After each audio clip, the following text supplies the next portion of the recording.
Jungle.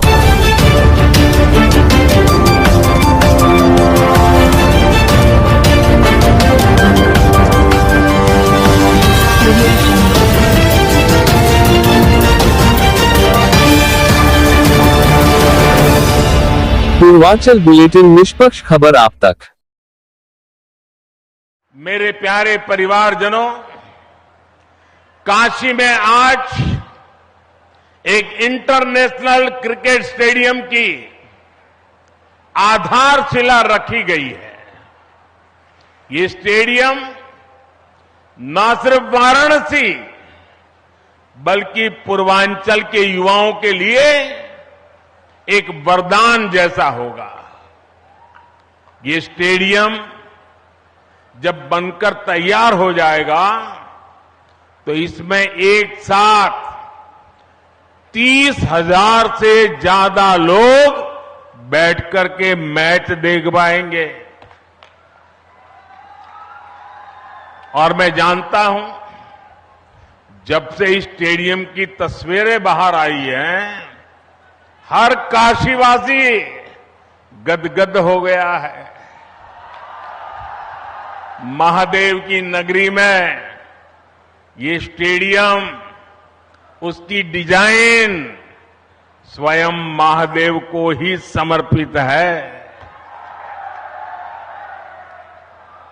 इसमें cricket के एक से बढ़कर एक मैच हो गए। इसमें आसपास के युवा खिलाड़ियों को अंतर्राष्ट्रीय स्तर के स्टेडियम में ट्रेनिंग का मौका मिलेगा और इसका बहुत बड़ा लाभ मेरी काशी को होगा। मेरे परिवारजनों, आज क्रिकेट के जरिए दुनिया भारत से जुड़ रही है। दुनिया के नए नए देश क्रिकेट खेलने के लिए आगे आ रहे हैं। जाहिर है, आने वाले दिनों में क्रिकेट मैचों की संख्या भी बढ़ने जा रही है और जब क्रिकेट मैच बढ़ेंगे तो नए नए स्टेडियम भी जरूरत पड़ने वाली है। बनारस का ये इंटरनेशनल क्रिकेट स्टेडियम इस डिमांड को पूरा करेगा। पूरे पूर्वांचल का चमकता हुआ ये सितारा बनने वाला है। यूपी का ये पहला स्टेडियम होगा जिसके निर्माण में बीसीसीआई का भी बहुत सहयोग होगा। मैं बीसीसीआई के पदाधिकारियों का, काशी का एमपी होने के नाते, यहां का सांसद होने के नाते मैं आप सबका हृदय। एक समय था जब माता पिता बच्चों को इस बात के लिए डांटते थे कि हमेशा खेलते ही रहोगे क्या, कुछ पढ़ाई वढ़ाई करोगे कि नहीं, यही हुड़दंग करते रहोगे क्या, यही सुनना पड़ता था। अब समाज की सोच बदली है। बच्चे तो पहले से ही सीरियस थे ही, अब माता पिता भी स्पोर्ट्स को लेकर के गंभीर हुए हैं। अब देश का मिजाज ऐसा बना है कि जो खेलेगा वही खिलेगा। साथियों, पिछले 1-2 महीने पहले मैं मध्य प्रदेश का एक आदिवासी इलाका, शहडोल के आदिवासी गांव में गया था। वहां मुझे कुछ नौजवानों से मिलने का अवसर मिला और मैं सचमुच में वहां का दृश्य और उनकी बातें सुनकर के इतना प्रभावित हुआ। उन युवकों ने मुझे कहा कि ये तो हमारा मिनी ब्राजील है। मैंने कहा भाई तुम मिनी ब्राजील कैसे बन गए हो? बोले हमारे यहां हर घर में फुटबॉल का खिलाड़ी है।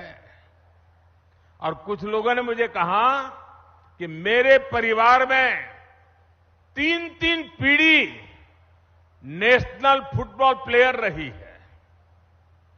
एक प्लेयर रिटायर्ड होने के बाद उसने वहां अपना जान लगा दी और आज हर पीढ़ी का व्यक्ति आपको वहां फुटबॉल खेलता नजर आएगा। और वो कहते हैं कि हमारा जब एनुअल फंक्शन होता है तो कोई घर में आपको नहीं मिलेगा, इस पूरे इलाके के सैकड़ों गांव और लाखों की तादाद में लोग 2-2, 4-4 दिन मैदान में डटे रहते हैं। ये कल्चर उसे सुनकर के, देख करके देश के उज्जवल भविष्य का विश्वास मेरा बढ़ जाता है। और काशी का सांसद होने के नाते मैं यहां आए बदलावों का भी साक्षी बना। सांसद खेल प्रतियोगिता के दौरान जो उत्साह यहां रहता है उसकी जानकारी मुझे लगातार पहुंचती रहती है। काशी के युवा स्पोर्ट्स की दुनिया में अपना नाम कमाए, मेरी यही कामना है। इसलिए हमारा प्रयास वाराणसी के युवाओं को उच्च स्तरीय खेल सुविधाएं देने का है। इसी सोच के साथ इस नए स्टेडियम के साथ ही सीगरा स्टेडियम पर भी करीब 400 करोड़ रुपए खर्च किए जा रहे हैं। सीगरा स्टेडियम में 50 से अधिक खेलों के लिए जरूरी सुविधाएं विकसित की जा रही है। और इसकी एक और खास बात है, ये देश का पहला बहुस्तरीय स्पोर्ट्स कॉम्प्लेक्स होगा जो दिव्यांगजनों को ध्यान में रखकर बनाया जा रहा है। इसे भी बहुत जल्द ही काशी वासियों को समर्पित किया जाएगा। बड़ालालपुर, उसमें बना सिंथेटिक ट्रैक हो, सिंथेटिक बास्केटबॉल कोर्ट हो, अलग अलग अखाड़ों को प्रोत्साहन देना हो, हम नया निर्माण तो कर ही रहे हैं पर शहर की पुरानी व्यवस्थाओं को भी